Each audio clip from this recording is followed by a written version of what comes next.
Un poco lo que me compete a mí contarles respecto a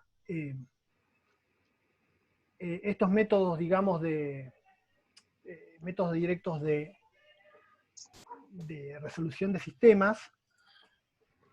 Por eso se llama sistemas, resolución de sistema de ecuaciones, digamos, de n variables con n incógnitas, por métodos directos. Ustedes ya en lo que fue álgebra vieron el método de Gauss. Bueno, recién Miguel hizo un poco repaso de esa cuestión, digamos, incluso explicando el algoritmo de sustitución hacia atrás. Y en realidad lo que vamos a ver ahora es una estrategia, digamos, para resolver también un sistema de ecuaciones, pero, digamos, con el fin de poder achicar errores. ¿Cuál es el sentido de esto? En realidad, y en particular del ejemplo este que les voy a mostrar. Si uno utiliza tanto en Gauss como con pivoteo parcial, que es lo que vamos a ver ahora, o con pivoteo total, como vamos a ver luego con Cristian, van en ambos, y en realidad más, en realidad entre los tres métodos vamos a tener siempre el resultado exacto.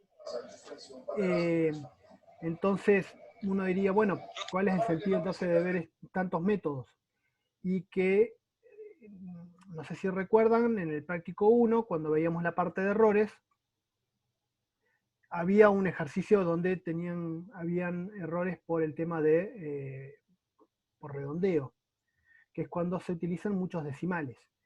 Si bien ahora los ejemplos que nosotros damos es más que nada para que tengan conocimiento del método en el cual queremos que tengan presente, básicamente un sistema de ecuaciones no se resuelve para 3, 4, 10 incógnitas, se resuelve para bastantes más. Hablemos como mínimo 100, 1000, 10.000 incógnitas o más aún también. Entonces ahí ya estos métodos empiezan a entrar a encontrarse limitaciones, ya sea porque no puede resolverlo, porque demora mucho, porque los recursos de memoria son altísimos, entonces tienen que encontrar alguna otra metodología. Entonces empieza, o si bien, como en este caso, genera mucho error. Entonces, bueno, empiezan a haber estrategias o otros mecanismos a desarrollar para poder para poder mejorar algunas de estas cuestiones. Entonces, básicamente, en este ejemplo, lo que vamos a ver es un sistema de ecuaciones 3×3, sencillo, pero que lo vamos a resolver utilizando tres cifras significativas. Tres cifras significativas me refiero a que vamos a utilizar o bien 3 decimales si no tengo ningún entero, o si tengo un entero voy a usar 2 decimales, o si tengo 2 enteros voy a usar un solo decimal, pero no me voy a escapar de las tres cifras. Y con eso la idea es que en cada operación que voy a estar realizando, voy a estar haciendo un redondeo de ese número para poder cumplir con esas tres cifras significativas. La idea es forzar a que el método genere un error apreciable. Y en realidad creo que hay un ejercicio en el práctico, creo que si mal no recuerdo es el primero, que tiene esta cuestión, digamos, ¿no? De tener que cada vez que uno hace una cuenta, tiene que ajustar a la cantidad de cifras que se le hayan asignado y seguir operando y volver a redondear en cada operación. Cosa de ir generando bastantes errores de redondeo. ¿Esto cuándo lo vamos a encontrar? Y si tenemos que hacer un cálculo muy preciso, con una buena cantidad de decimales, bueno, ya saben que la cantidad de decimales que podemos manejar con estos programas es limitada. Por ahí uno dice, bueno, tiene 20 decimales. Sí, pero si tenemos que mandar un cohete a la Luna, quizás no es tanto problema, pero si tenemos que mandar un cohete a otro sistema solar, capaz que esas fracciones de grado son importantes, ¿no? Podemos tener un error astronómico. Entonces, bueno, a tener en cuenta un poco para ver cuándo se usa un criterio y cuándo otro. Bueno, básicamente les decía de que teníamos este sistema de 3 ecuaciones con 3 incógnitas y lo estamos expresando sencillamente en una forma de matriz ampliada, donde tenemos en una misma matriz tanto los coeficientes que multiplican a las incógnitas como el vector de términos independientes. Entonces, el pivoteo parcial lo que hace es, al mismo sistema que teníamos antes, o sea, fíjense que no hay ningún cambio entre la matriz, se elige dentro de una columna, la primera columna, cuál es el elemento que tiene el mayor número en valor absoluto. En este caso sería el 2. Uno aplica a los tres valores, menos 0,2, menos 2 y 1, de valor absoluto, y quien va a salir ganador de esa comparación va a ser el 2. Entonces, la idea de pivotear es que este coeficiente, que es el que tiene mayor número en valor absoluto, sea intercambiado a la fila de arriba. Pero no solamente el elemento, sino toda la fila. Fíjense que el menos 2, 5, menos 1,5 y 0 que estaban en la fila 2 pasaron todo a la fila 1 y se intercambió con lo que estaba en la fila 1. En este caso, bueno, ya teniendo esta condición, lo que hacemos es, comenzamos con lo que hacemos, o como se veía en Gauss, o bien como algo comentó recién Miguel, empezamos a triangular. Entonces, cuando triangulamos aparece lo que se llama el pivot de 2, 1, que aparece con el coeficiente m, que básicamente es la división de un elemento respecto al otro. Nos va a dar 0,1. Sencillamente, como habíamos dicho que eran 3 cifras significativas, como acá cifra significativa que tiene este número es solamente 1, no hay que realizar ningún cambio. Con ese pivot calculamos el primer elemento. En realidad no se calcula. Ya digamos, si uno lo calcula en la computadora, es posible que no dé 0. Entonces, ya de por sí se asigna que ese valor va a ser 0 a como dé lugar. No importa si hay algún error. ¿Por qué? Porque si este elemento no da 0, cuando terminamos de triangular, o los elementos que supuestamente hicimos 0 en la triangulación no lo son, cuando uno quiere aplicar la sustitución para atrás, hacia atrás, digamos, vamos a estar agregando un error al cual no corresponde. Entonces, ya de por sí, directamente, más allá, digamos, que acá uno hace la cuenta para validar o para verificar que estoy haciendo bien las operaciones algebraicas, este elemento de por sí le asigna el valor 0, que es Mariano, inmediato. ¿Sí, perdón? si te interrumpo, ahí está preguntando Tito, vos hiciste un intercambio de fila 2 con fila 1. Tito lo que pregunta si el intercambio lo podemos hacer con otra fila, de fila 2 con fila 3. El intercambio lo tenés que hacer con el mayor número en valor absoluto. Digamos, a no ser, si vos tenés otro 2, ahí sí, bueno, elegí cualquiera. Pero en este caso no tenés opción.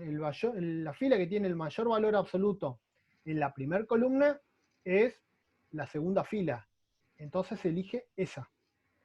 Después, bueno, vamos a ver después en pivoteo total, ya lo va a comentar Cristian en su momento, que hay otra estrategia más para hacer, pero al menos en lo que es pivoteo parcial, solamente en la primera columna se busca cuál de todos esos elementos es el mayor en valor absoluto, y ese elemento es el que se elige para ponerlo en la fila de arriba y usarlo como pivot. No sé si fui claro. Sí, me parece que ahí también, ahí dice que le quedó claro, pero también es importante eso que remarcaste al final, que en realidad lo que vos estás estableciendo en la fila uno, quién va a ser el pivot. Ahí también creo que responde a la pregunta de Tito. Ahí está en el chat. Claro, sí, sí, sí, digamos, es condición, por eso digo, se elige, como está al principio dice pivoteo parcial, se elegirá el mayor valor en valor absoluto de la primera columna. Esa es la condición. Después, bueno, y en este caso se intercambia, se me piantó la T,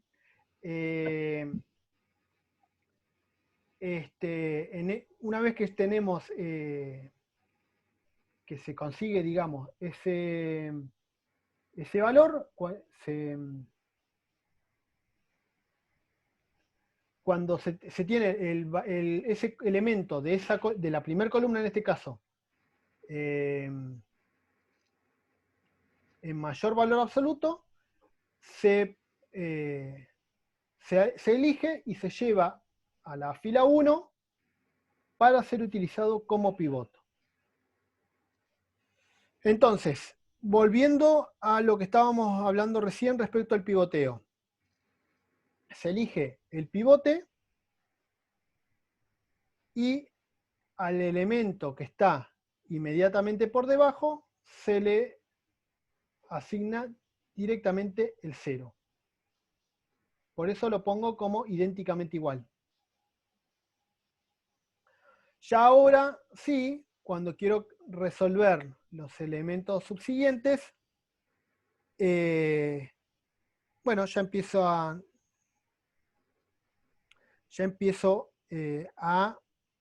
cambiar o hacer, digamos, a cambiar, digamos, los elementos de esa fila. En este caso, para el elemento A22, me va a dar 1,25. En el caso del elemento de la columna 3, de la fila 2, columna 3, me va a dar menos 2,85.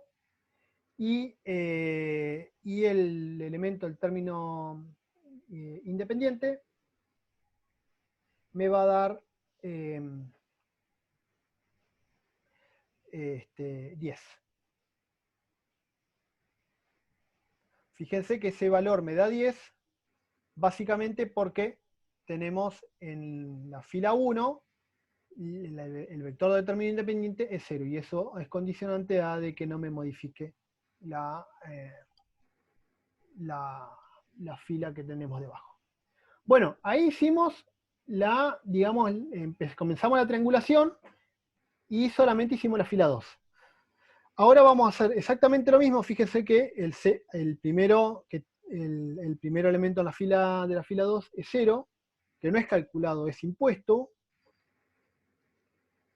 Algo similar va a pasar con la fila 3, o también se va a imponer ese 0, y se van a calcular los elementos restantes. Luego del primer pivoteo se comienza a triangular la matriz. En la fila tercera volvemos a tener lo mismo, se calcula un nuevo pivote para esa fila. El primer elemento de la fila 3, o sea, que corresponde a la columna 1, se va a imponer como 0, y se empieza a calcular los elementos los otros elementos de las columnas. Resultando esta matriz. Digamos, fíjense que tenemos en la primera columna, por debajo del pivot tenemos elementos del 0, y después se genera una nueva submatriz. Submatriz me refiero a que no estoy contemplando ni la columna 1 ni la fila 1.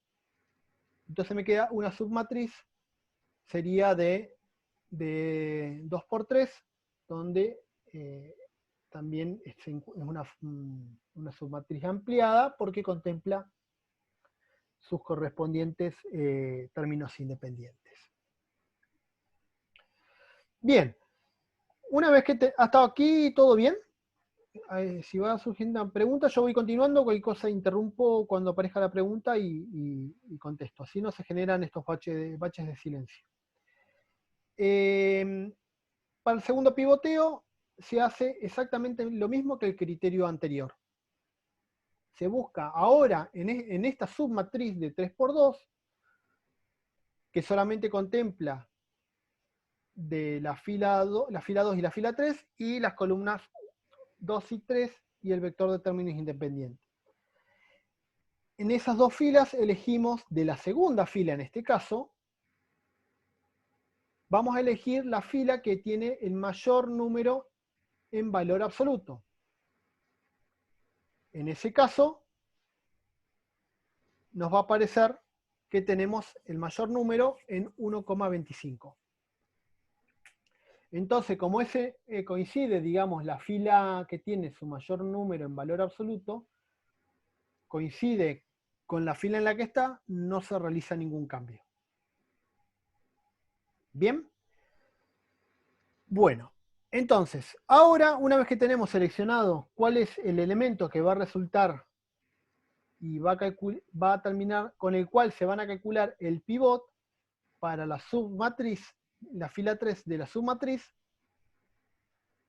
utilizamos ya, calculamos todos los elementos. Tenemos 0,4 que es el pivot, imponemos el 0 en la tercera columna, calculamos el primer elemento del X sería de la tercera columna, que sería 0,89, y calculamos la modificación en el vector de términos independientes. Entonces quedaría básicamente lo que estamos viendo en pantalla. Por un lado, tenemos ya la triangulación, o sea, tenemos lo que sería la parte triangular, tenemos una matriz triangular superior, y en la parte, digamos, triangular inferior, sin contemplar la diagonal, tendríamos todos ceros. Una vez que tenemos triangulada la matriz, que es esto un poco lo que le estaba comentando, comenzamos a utilizar el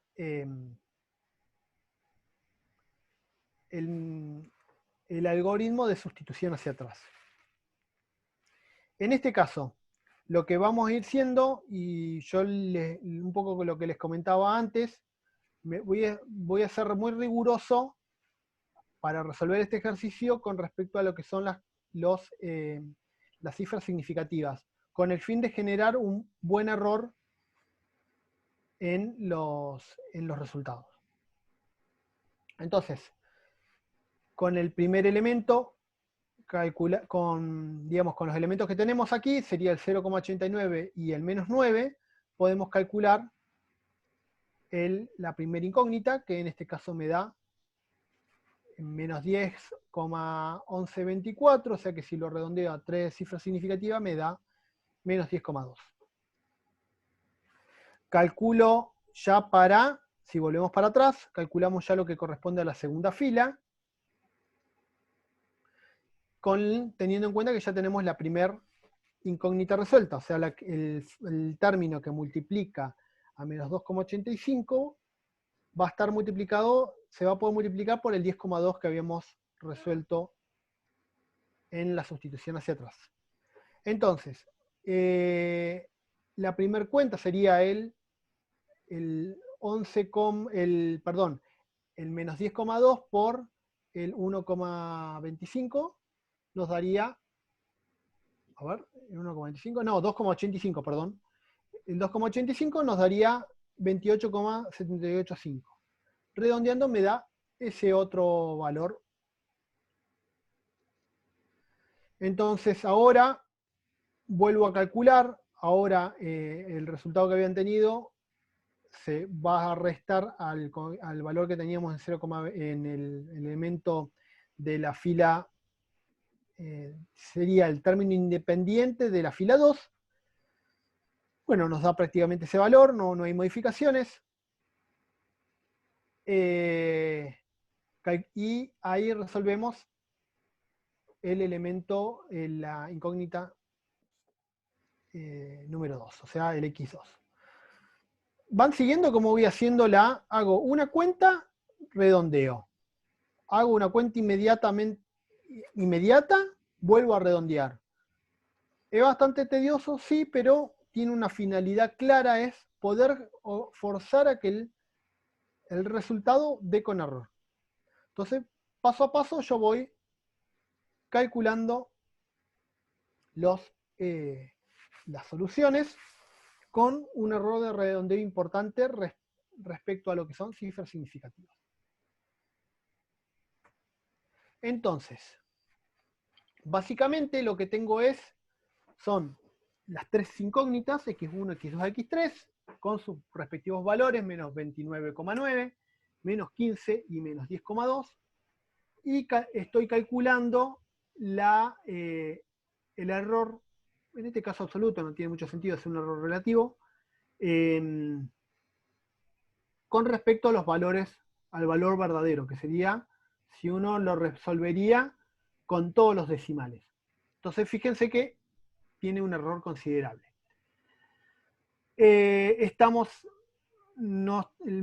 Siempre cuando aparece un concepto, creo que lo comentó Miguel, el de la norma infinito, que en realidad se toma dentro de mi vector solución, o mi vector error en este caso, se toma el elemento de mayor valor en valor absoluto.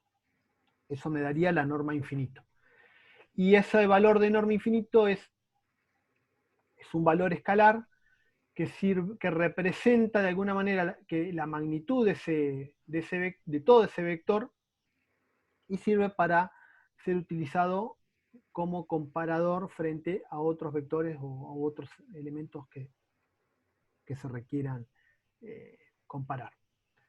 Bueno, sencillamente esto es el método y bueno, no sé si tienen alguna pregunta, les ha quedado claro, porque ya después de esto vendría lo que es pivoteo total, que es una estrategia muy similar, y lo que permite es básicamente generar un poco más de reducción del error, digamos, en el resultado. Y un poco es dar este ejemplo como para que tengan bien presente y que les pueda al momento de resolver el trabajo práctico, les sea de utilidad.